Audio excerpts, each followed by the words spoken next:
Shalom, salam damai, berkah dalam. Kita lanjutkan membaca dari Injil Lukas bab 7 dengan judul perikop yang ketiga, Yesus dan Yohanes Pembaptis. Ketika Yohanes mendapat kabar tentang segala peristiwa itu dari murid-muridnya, ia memanggil 2 orang dari antaranya dan menyuruh mereka bertanya kepada Tuhan, "Engkaukah yang akan datang itu, atau haruskah kami menantikan seorang lain?" Ketika kedua orang itu sampai kepada Yesus, mereka berkata, "Yohanes Pembaptis menyuruh kami bertanya kepadamu, Engkaukah yang akan datang itu, ataukah haruskah kami menantikan seorang lain?" Pada saat itu Yesus menyembuhkan banyak orang dari segala penyakit dan penderitaan dan dari roh-roh jahat, dan ia mengaruniakan penglihatan kepada banyak orang buta. Dan Yesus menjawab mereka, "Pergilah dan katakanlah kepada Yohanes apa yang kamu lihat dan kamu dengar. Orang buta melihat, orang lumpuh berjalan, orang kusta menjadi tahir, orang tuli mendengar, orang mati dibangkitkan, dan kepada orang miskin diberitakan kabar baik. Dan berbahagialah orang yang tidak menjadi kecewa dan menolak aku." Setelah suruhan Yohanes itu pergi, mulailah Yesus berbicara kepada orang banyak itu tentang Yohanes. "Untuk apakah kamu pergi ke padang gurun, melihat buluh yang digoyangkan angin kian kemari? Atau untuk apakah kamu pergi, melihat orang yang berpakaian halus? Orang yang berpakaian indah dan yang hidup mewah, tempatnya di istana raja. Jadi, untuk apakah kamu pergi, melihat nabi? Benar, dan aku berkata kepadamu, bahkan lebih daripada nabi. Karena tentang dia ada tertulis, 'Lihatlah, aku menyuruh utusanku mendahului engkau, dan ia akan mempersiapkan jalanmu di hadapanmu.' Aku berkata kepadamu, di antara mereka yang dilahirkan oleh perempuan, tidak ada seorang pun yang lebih besar daripada Yohanes. Namun, yang terkecil dalam kerajaan Allah lebih besar daripadanya." Seluruh orang banyak yang mendengar perkataannya, termasuk para pemungut cukai, mengakui kebenaran Allah, karena mereka telah memberi diri dibaptis oleh Yohanes. Tetapi orang-orang Farisi dan ahli-ahli Taurat menolak maksud Allah terhadap diri mereka, karena mereka tidak mau dibaptis oleh Yohanes. Kata Yesus, "Dengan apakah aku akan kuumpamakan orang-orang dari angkatan ini? Dan dengan apakah mereka itu sama? Mereka itu seumpama anak-anak yang duduk di pasar dan yang saling menyerukan, 'Kami meniup seruling bagimu, tetapi kamu tidak menari. Kami menyanyikan kidung duka, tetapi kamu tidak menangis.' Karena Yohanes Pembaptis datang, ia tidak makan roti dan tidak minum anggur, dan kamu berkata, 'Ia kerasukan setan.' Kemudian Anak Manusia datang, ia makan dan minum, dan kamu berkata, 'Lihatlah, ia seorang pelahap dan peminum, sahabat pemungut cukai dan orang berdosa.' Tetapi hikmat dibenarkan oleh semua orang yang menerimanya." Demikianlah sabda Tuhan. Ya, cukup panjang ya ini perikopnya. Jadi di sini ini adalah Injil Lukas ya. Ditulis oleh Lukas. Jadi ketika Yohanes Pembaptis itu dipenjarakan oleh Herodes, lalu Yohanes Pembaptis itu mendengar kabar mengenai orang yang bisa menyembuhkan ya, orang yang bisa membangkitkan ya. Lalu Yohanes itu menyuruh murid-muridnya untuk pergi menanyakan Yesus. Ya, orang yang bisa menyembuhkan ini ya adalah Yesus. Jadi murid-murid Yohanes datang kepada Yesus menanyakan, "Apakah engkau itu? Ataukah kami harus menantikan seorang yang lain?" Maksudnya menantikan apa? Menantikan Mesias ya. Mesias, apakah engkau Mesias itu? Ataukah kami harus menantikan yang lain? Nah, Yesus tidak menjawab langsung, ya saya ini." Yesus menjawabnya dengan bukti.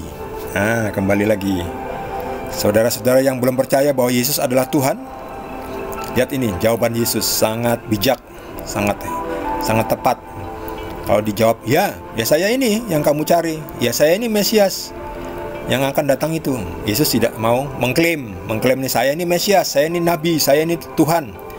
Yesus menjawab dengan bukti yang keras, ya. Hard evidence, bukti yang keras, bukti yang konkret. Lihat ini.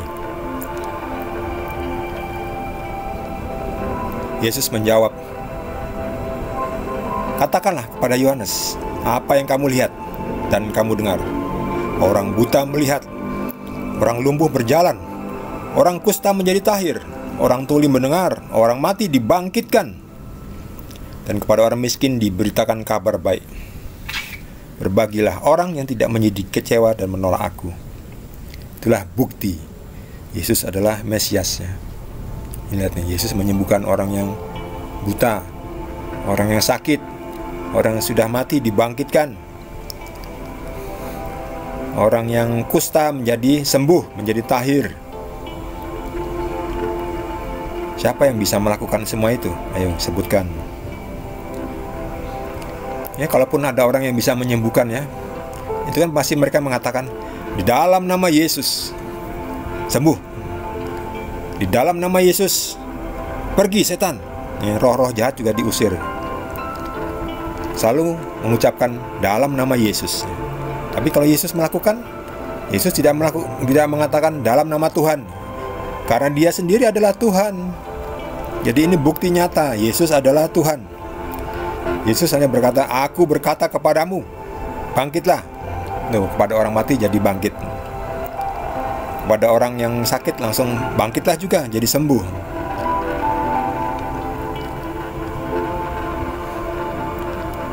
Kepada orang miskin diberitakan kabar baik. Kabar baik bahwa mereka lah yang empunya kerajaan surga.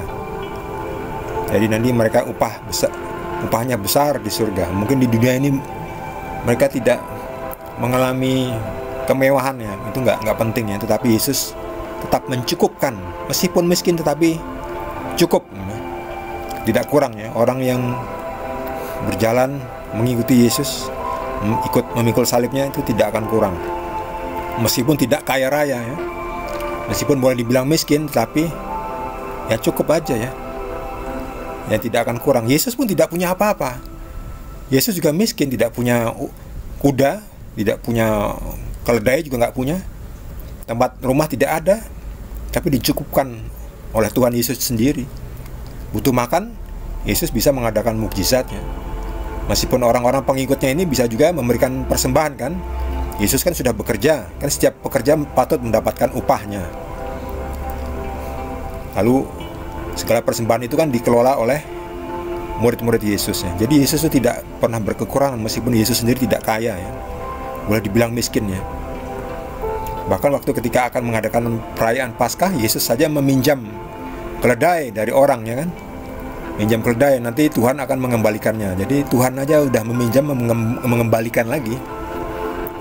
Kita pun kalau sudah meminjam harus kembalikan, ya. Namanya meminjam tuh kembalikan. Itu. Berbagilah orang yang tidak menjadi kecewa lalu menolak aku, ya. Jangan sampai kita kecewa, ya, kalau kita tidak menjadi kaya raya. Kan ada juga tuh yang mengatakan bahwa ikut Yesus akan kita menjadi berlimpah-limpah hartanya. Nah, itu namanya Injil kemakmuran, ya, bukan Injil Tuhan. Injil kemakmuran tuh yang murni kita ikut Tuhan kalau kaya raya. Ya, itu mereka akan menjadi kecewa nanti. Ketika tidak menjadi kaya raya, mereka akan menjadi kecewa dan menolak Yesus. Jadi jangan sampai kita mengikuti Yesus demi untuk menjadi kaya. Kaya dalam rohani itu pasti, ya, tapi kaya secara fisik, duniawi, itu tergantung Yesus. Apakah kita perlu menjadi kaya? Sebab tujuan kita menjadi kaya ketika di dunia ini, jika kita pengikut Yesus, adalah untuk melayani Tuhan Yesus, bukan untuk bersenang-senang diri sendiri saja.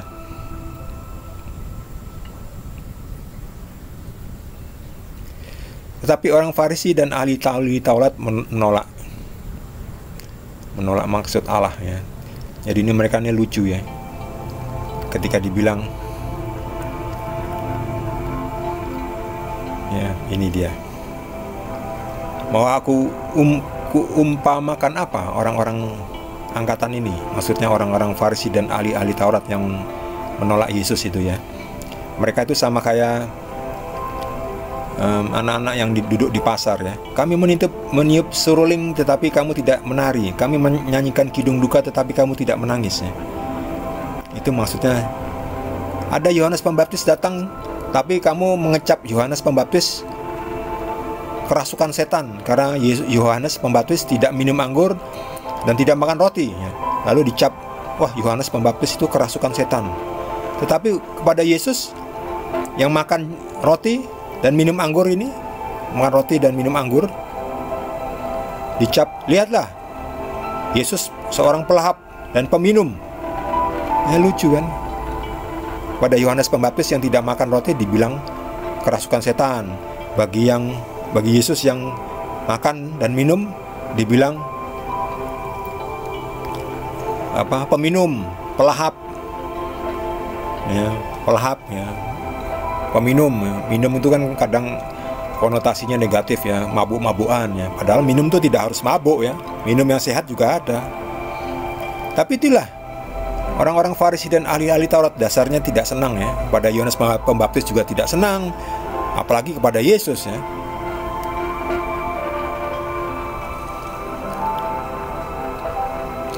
Dikatakan bahwa Yohanes Pembaptis itu lebih besar, tidak seorang pun yang lebih besar daripada Yohanes.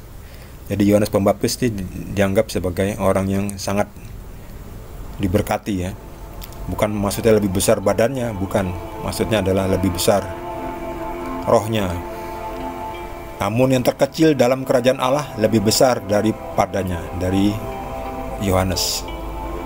Jadi anggota kerajaan Allah itu lebih besar rohnya, lebih kuat, lebih suci daripada Yohanes Pembaptis yang sudah besar, sudah suci, sudah dan sebagainya itu. Jadi ya paling tidak kita harus